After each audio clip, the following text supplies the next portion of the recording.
अतिश्री पुत्रदा एकादशी श्रावण शुक्ल पक्ष। श्री भविष्योत्तर पुराण की कथा। श्रावण के महीने में शुक्ल पक्ष की एकादशी को पुत्रदा एकादशी कहा जाता है। इस दिन भगवान कृष्ण की पूजा की जाती है। इस व्रत को श्रद्धा पूर्वक करने पर सभी मनोकामनाएं पूर्ण होती है। संतान प्राप्ति के लिए इस व्रत को अवश्य करना चाहिए। कहानी। धर्मराज युधिष्ठिर ने भगवान श्री कृष्ण से श्रावण शुक्ल की एकादशी के बारे में जानने की इच्छा प्रकट की।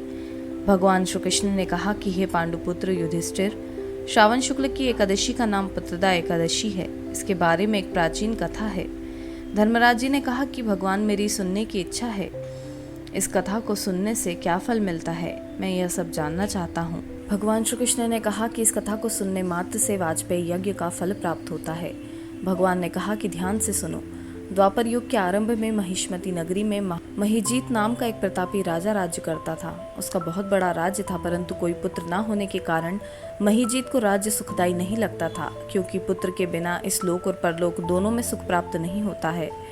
इधर तो राजा को पुत्र की चिंता सता रही थी और उधर राजा की वृद्धावस्था समीप आती जा रही थी। एक दिन राजा ने अपनी प्रजा के सामने कहा कि हे प्रजाजनों, मैंने आज तक न तो कोई अपने जीवन में पाप किया है और न ही अन्यायपूर्वक प्रजा से धन लिया है। फिर भी मेरे भाग्य में पुत्र का सुख क्यों नहीं है? इस कारण मैं अत्यंत दुख पा रहा हूँ। इसका क्या कारण है? राजा महीजीत के दुख का कारण जानने के लिए उसके मंत्रीगण अत्यंत चिंता में होकर वन में गए। वहाँ पर उन्होंने बड़े बड़े ऋषि मुनियों के दर्शन किए। वहाँ किसी विद्वान तपस्वी की तलाश में लग गए। अंत में वे भ्रमण करते हुए उस स्थान पर पहुँचे जहाँ पर वयोवृद्ध धर्म के ज्ञाता सर्वश्रेष्ठ लोमश ऋषि विराज रहे थे। सभी मंत्रियों ने जाकर ऋषि को यथा योग्य प्रणाम किया तथा हाथ जोड़कर विनय के साथ कहा, हे देव, हमारे अहोभाग्य हैं कि जो हमें आपके दर्शन का लाभ मिला। लोमश जी ने कहा कि हे ब्राह्मणों, आप किस कारण से मेरे पास आए हैं, मुझे बताइए। तब मंत्रियों ने कहा कि हे महर्षि, आप हमारे कार्य को तथा हमारी बातों को जानने में ब्रह्मा से भी अधिक समर्थ हैं, अतः आप हमारे संदेह को दूर कीजिए। हम महीजीत नगरी के राजा महीजीत के मंत्री हैं। महीजीत राजा अत्यंत धर्मात्मा तथा अपनी प्रजा का पुत्र की तरह पालन करते हैं, परंतु उनके पुत्र नहीं हैं। इस दुख से वह बहुत दुखी रहते हैं। हे महर्षि, राजा के इस दुख को दूर करने का कोई उपाय बताइए। मंत्रियों की बात सुनकर लोमश ऋषि ने कुछ पल के लिए अपनी आंखें बंद कर ली और राजा के पूर्व जन्म पर विचार करने लगे। इसके बाद आंखें खोलकर ऋषि ने कहा कि राजा पूर्व जन्म में अत्यंत निर्धन और बुरे कर्म करने वाला वैश्य था। वह एक गांव से दूसरे गांव में जाकर व्यापार करता था। वह 2 दिन तक भूखा प्यासा था कि ज्येष्ठ मास के शुक्ल पक्ष की द्वादशी के दिन दोपहर में प्यास से व्याकुल एक तालाब में पानी पीने गया। वहां पर एक गाय, जो कुछ समय पूर्व ही बछड़े को जन्म देने के बाद प्यास से व्याकुल हो पानी पी रही थी। इस राजा ने उस गाय को बीच में ही जल पीने से हटा दिया और स्वयं जल पीने लगा। इसी वजह से राजा को इस जन्म में यह दुख भोगना पड़ रहा है।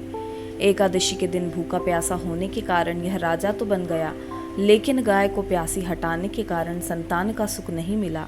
ऋषि की बातें सुनने के बाद मंत्रियों ने कहा कि हे महर्षि, पुण्य के प्रभाव से पाप नष्ट हो जाते हैं।